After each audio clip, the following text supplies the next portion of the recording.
14 जनवरी को षठ तिला एकादशी है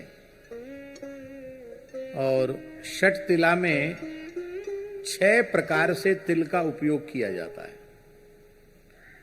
षठ तिला पापनाशिनी, षठ तिला एकादशी संपूर्ण पापों का नाश करने वाली है। क्या करना चाहिए 6 प्रकार से तिल का उपयोग? ध्यान से सुने। तिलोदवर्ती, तिल को भिजा दो और उसको फिर सिल्लोढ़ी पर पीस कर, आजकल सिल्लोढ़ी तो घर पे है नहीं, मिक्सी है, उसमें बढ़िया पीसता नहीं, लेकिन फिर भी पीस लो, जो उपलब्ध है साधन उसी से पीस करके स्नान करके पवित्र हो करके फिर उसी तिल का उबटन अपने सारे शरीर में लगाना।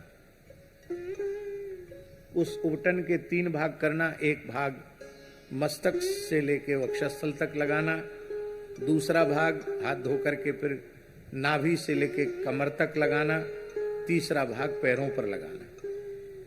तिलोदवर्ती।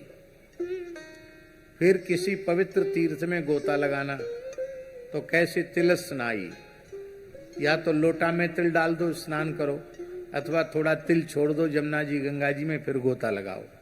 तिलस्नाई, तिलोदवर्ती, तिलस्नाई। तिल होता, तिल का ही हवन करना, तिल होता। और तिलोदकी, तिल हाथ में लेकर के पितरों का तर्पण आदि करना, तिल लेकर तिल से ही तर्पण करना। देवर्षि पितृ तर्पण तिल से ही करना। यद्यपि तर्पण में तिल की अनिवार्यता है, लेकिन षठ तिला को विशेष रूप में। तो तिलोदवर्ती, तिलस्नाई, तिल होता, तिलोदकी, तिल भुक, तिल का ही भोजन करना, तिल खाना।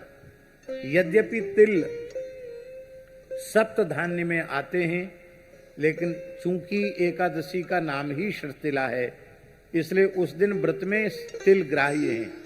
अन्य एकादशियों पर तिल ग्राह्य नहीं है व्रत में, किंतु केवल षठ तिला एकादशी पर तिल खाया जाना चाहिए। तिल भुक, तिल भोजन करना। और तिल दाता च, कम से कम 1 सवा सेर तिल, और उसको दक्षिणा सहित सामर्थ्य हो तो उसमें स्वर्ण रख करके तब किसी पवित्र ब्राह्मण को दान करना। इस प्रकार से तिल दाता और तिल भुक, तिल दाता च, षठ तिला पापनाशनी, ये 6 प्रकार से तिल का उपयोग करने से संपूर्ण जीवन के पाप नष्ट हो जाते हैं। भगवान यज्ञवाराह के पसीने से तिल की उत्पत्ति हुई है, इसलिए तिल को बहुत पवित्र माना गया। जब सूर्य मकर राशि में प्रवेश करते हैं और 1 मास तक मकर राशि में रहते हैं, प्रतिदिन तिल का उबटन लगाकर स्नान करना चाहिए।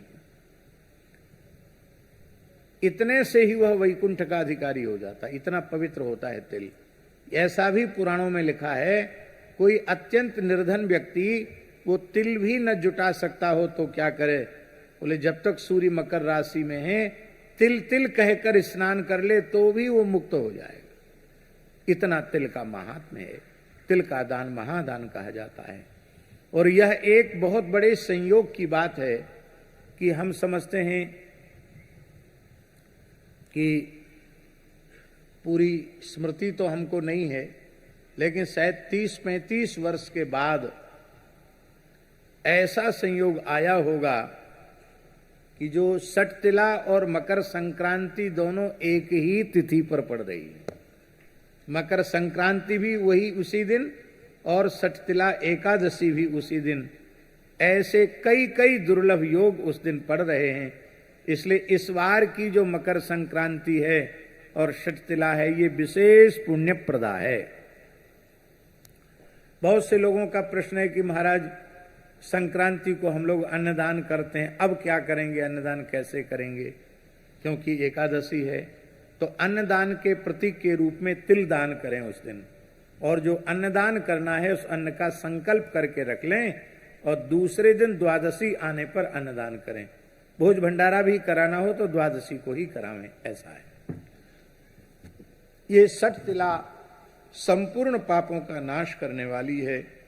और संक्रांति तो अक्षय पुण्य को देने वाली होती ही है।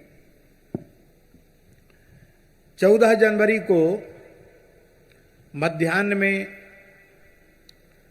लगभग 3:13 से एकादशी का और मकर संक्रांति का पुण्यकाल आरंभ होगा, जो सूर्यास्त होने तक चलेगा। तो वैसे संक्रांति में भी विशेष रूप में मकर संक्रांति के अवसर पर समुद्र स्नान की बड़ी महिमा है।